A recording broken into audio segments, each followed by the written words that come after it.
Hello my dear friends, आज आपको 5 जगत वर्गीकरण के बारे में पढ़ाऊंगा। सबसे पहले आपको ये पता होना चाहिए वर्गीकरण क्या होता है। ठीक है, पृथ्वी पर जितने भी जीव पाए जाते हैं उनको एक साथ अध्ययन करना काफ़ी मुश्किल होता है ना। इसलिए पहले द्विजगत वर्गीकरण आया, फिर 3 जगत आया, 4 जगत आया और लास्ट में आया 5 जगत वर्गीकरण। ठीक है, तो अपन 5 जगत वर्गीकरण पढ़ लेते हैं जो काफ़ी IMP है सभी एग्ज़ाम्स के लिए। ठीक है, भले वो MP बोर्ड की हो, कोई सी भी आपकी कंपटीशन एग्ज़ाम हो।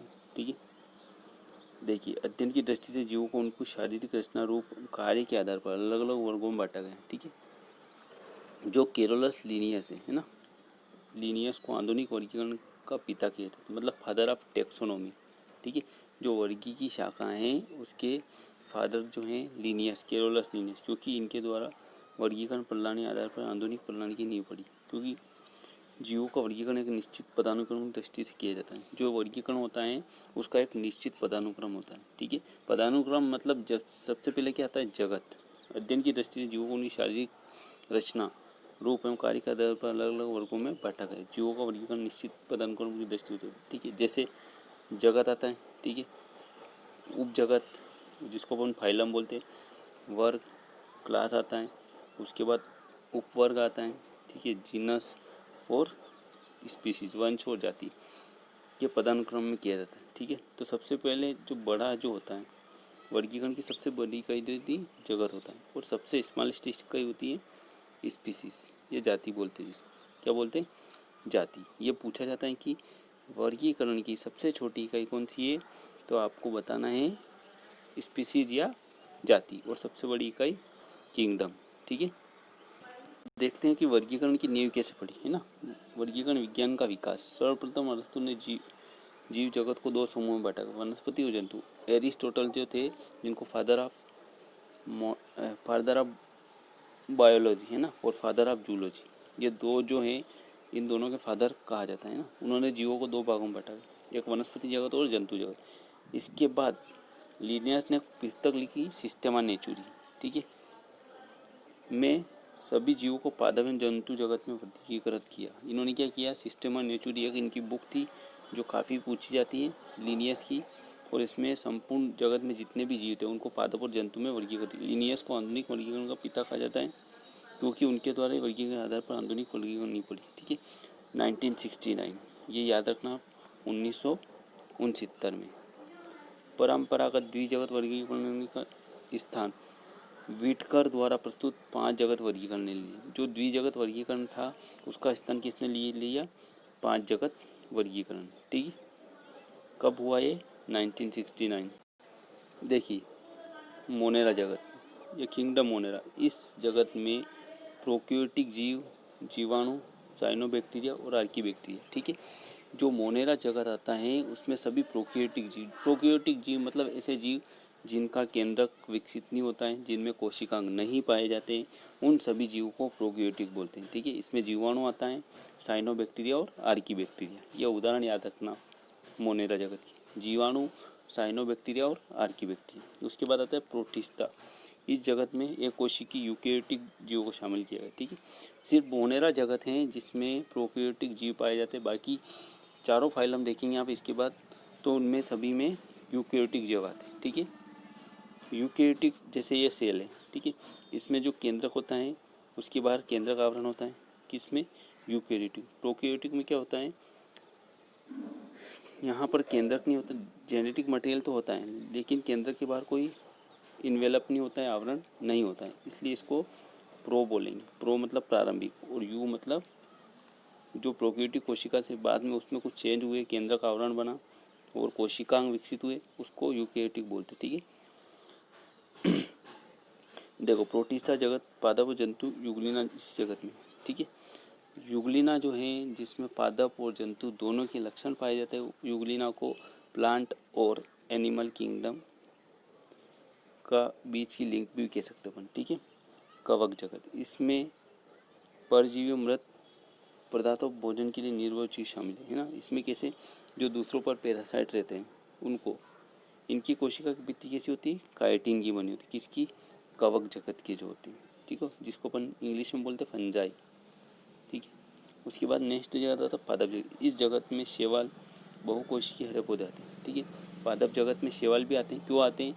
क्योंकि वो हरे होते हैं। शैवाल जो होते हैं अलग अलग कलर के होते हैं और उनमें क्लोरोफिल पाया जाता है ना, बहुत सी कलर के क्लोरोफिल पाए जाते हैं, जिसके कारण वो अपना भोजन बना सकते हैं, जिसके कारण शैवाल को पादप जगत में रखा गया है।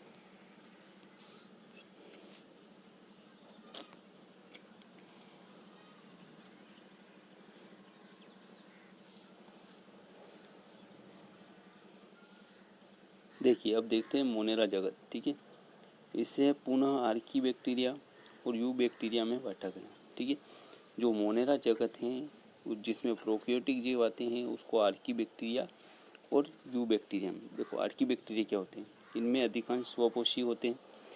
वे अपनी ऊर्जा चयापचय क्रिया रासायनिक ऊर्जा स्रोत जैसे अमोनिया, मीथेन, हाइड्रोजन के ऑक्सीकरण से प्राप्त करते हैं, ठीक है। इन गैसों की उपस्थिति में अपना स्वयं का अमीनो अम्ल बना सकते हैं। इन्हें 3 वर्गों में बांटा गया। जो आर्की बैक्टीरिया हैं उन्हें पुरातन जीवाश्म भी बोलते हैं। क्या बोलते हैं? पुरातन जीवाश्म, ठीक है। तो ये 3 प्रकार के होते हैं। एक तो होता है मेथेनोजेंस, ठीक है, मीथेन का निर्माण करते हैं, ठीक है। दूसरा होता है एसिडोफिल्स, जो अधिक उष्ण और अम्लीय पर्यावरण के प्रति अनुकूल होते हैं, ठीक है। जहाँ पर ज़्यादा गर्मी होती है, जहाँ पर एसिड्स पाए जाते हैं ना, एसिडोफिल्स। थर्मो मतलब गर्म और एसिडो मतलब एसिड, ठीक है, उसके लिए अनुकूल होते हैं। हेलोफिल्स, हेलो मतलब होता है लवण युक्त स्थान, है ना, मतलब जहाँ पर ज़्यादा लवण होते हैं, ऐसे पर्यावरण में पाए जाने वाले को बोलते हैं हेलोफिल्स, ठीक है। बाद देखते हैं यू बैक्टीरिया। यू बैक्टीरिया में देखो इनमें प्राय झिल्ली से गिरे हुए केंद्रक आदि कोशिकांग नहीं पाए जाते, ठीक है। न्यूक्लियोइड एकमात्र गुणसूत्र की तरह कार्य करता है। उसका जो न्यूक्लियोइड होता है ना, ये जिसको अपन न्यूक्लियोइड बोलते हैं, ये कैसे कार्य करता है? एक क्रोमोसोम के समान। किसके समान? गुणसूत्र के समान, ठीक है। प्रकाश संश्लेषण और इलेक्ट्रॉनों का हस्तांतरण प्लाज्मा झिल्ली पर होता है। जो भी फोटोसिंथेसिस होता है और इलेक्ट्रॉनों को जो ट्रांसफर होता है वहाँ कहाँ होता है? प्लाज्मा झिल्ली पर, ठीक है, जिसे अपन कोशिका झिल्ली भी बोलते हैं। देखिए अब प्रोटिस्टा जगत देखते हैं। प्रोटिस्टा जगत है ना, प्रोटिस्टा जगत, इसमें विभिन्न प्रकार के एक कोशिकी यूकेरियोटिक जीव आते हैं, ठीक है। इससे एक कोशिकी शैवाल, प्रोटोजोआ और एक कोशिकी कवक शामिल है, ठीक है। प्रोटिस्टा जगत में कैसे आते हैं? यूनिसेलुलर, ठीक है, जिसको अपन सिंगल सेल एनिमल भी बोलते हैं। और इसमें एक कोशिकी शैवाल, एल्गी, ठीक है, प्रोटोजोआ और एक कोशिकी कवक शामिल है। ये स्वपोषी होते हैं। कैसे होते हैं? स्वपोषी या विषम परपोषी, ठीक है। स्वपोषी में जैसे कवक और डाइटम्स, ठीक है, ये अपना भोजन बना सकते हैं। एक कोशिकीय कवक और परपोषी में प्रोटोजोआ, ठीक है। जैसे आपने मलेरिया पैरासाइट देखा होगा ना, मलेरिया किस में आता है? हाँ, मलेरिया फैलाने वाला जो होता है वो जीव भी प्रोटोजोआ में रखा जाता है। किस में रखा जाता है? प्रोटोजोआ में, ठीक है। एक कोशिकीय कवक क्लोरेला यूग्लिना ट्रिपेनोसोमा नींद की बीमारी का कारण। ये ट्रिपेनोसोमा जो है इसको इससे क्या होता है? स्लीपिंग सिकनेस या नींद की बीमारी। प्लाज्मोडियम, अमीबा, पैरामीशियम, क्लेमाइडोमोनास आदि इसके उदाहरण, ठीक है। कौन कौन से उदाहरण? प्लाज्मोडियम, ठीक है, जो मलेरिया रोग का वाहक है। अमीबा, पैरामीशियम, क्लेमाइडोमोनास, सॉरी, इससे मलेरिया होता है ना।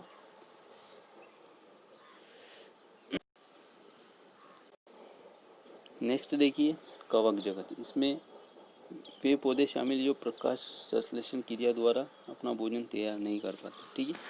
इसमें ऐसे पौधों को रखते हैं जो हेटरोट्रोपिक होते हैं। कैसे होते हैं? परपोषी और यूकेरियोटिक होते हैं, ठीक है, जिनमें क्या होता है? फोटोसिंथेसिस नहीं होता है। ये प्रकाश संश्लेषण द्वारा अपना भोजन नहीं बना सकते। कुछ कवक परजीवी होते हैं जिस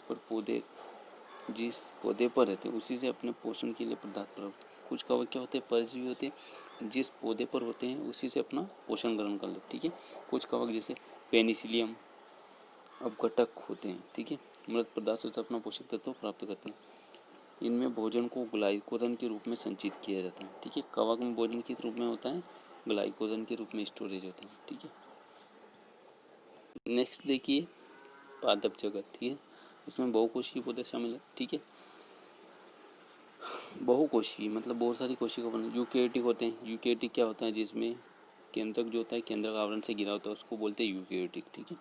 कोशिका भित्ति पाई जाती है। क्या होती है? सेल वॉल पाई जाती है, ठीक है। पादप जगत में। उसके बाद इनमें टोनोप्लास्ट झिल्ली से घिरी हुई केंद्र की रसदानी होती है ना, जो वैक्यूल होती है, वैक्यूल, ठीक है, या रिक्तिका बोलते हैं जिसे अपन, वो किससे घिरी होती है? टोनोप्लास्ट से, ठीक है। ये पौधे के लिए भोजन को स्टार्च और लिपिड के रूप में संचय करते हैं। ये क्या करते हैं? पौधों के लिए जो भोजन रहता है वो स्टार्च और लिपिड के रूप में संचय, इनमें लवक उपस्थित होते हैं, ठीक है, लवक। उसके बाद ये स्वपोषी होते हैं, अर्थात अपना भोजन स्वयं तैयार कर सकते, ठीक है। पौधों की वृद्धि असीमित होती है, शाखाओं के कारण इनका आकार अनिश्चित होता है। असीमित मतलब बढ़ते ही जाते हैं, ठीक है। और इनकी शाखाओं के कारण इनका आकार जो है शाखाओं के कारण अनिश्चित हो जाता है, ठीक है, कोई निश्चित आकार नहीं होता। नेक्स्ट देखिए जंतु जगत, ठीक है। जंतुओं में भित्ति रहती है, इनमें क्या होता है? सेल वाल नहीं होती। क्या नहीं होती? Cell wall. जो कोशिका झिल्ली होती है ना, वही सेल वाल की तरह कार्य करती है ना, बाहरी आवरण के रूप में कोशिका झिल्ली पाई जाती है। ये परपोषी होते हैं, ये तो सही बात है, ठीक है। परपोषी मतलब जो तो जंतुओं पर डिपेंड रह सकता है और पौधों पर भी, ठीक है। जंतु की वृद्धि सीमित होती है ना, इनमें एक निश्चित एज तक वृद्धि होती है, उसके बाद डी ग्रोथ होने लगती है। जंतु में प्राय एक निश्चित आकार में रूप पाया जाता है, ठीक है। जंतु चलायमान होता है, कैसा होता है? मोटाइल, एक स्थान से दूसरे स्थान पर जा सकता है। जंतुओं में कोशिका उत्तक अंग फलानी क्रमिक स्तर पर पाए जाते हैं, ठीक है। इनमें जो कोशिका होती है उत्तक का निर्माण करती है, उत्तक से अंग बनता है, अंग से अंग फलानी और अंग फलानी से शरीर बनता है, ठीक है। अगर आपको ये वीडियो अच्छी लगी हो तो अपने दोस्तों के साथ शेयर करें और चैनल को सब्सक्राइब करें। धन्यवाद।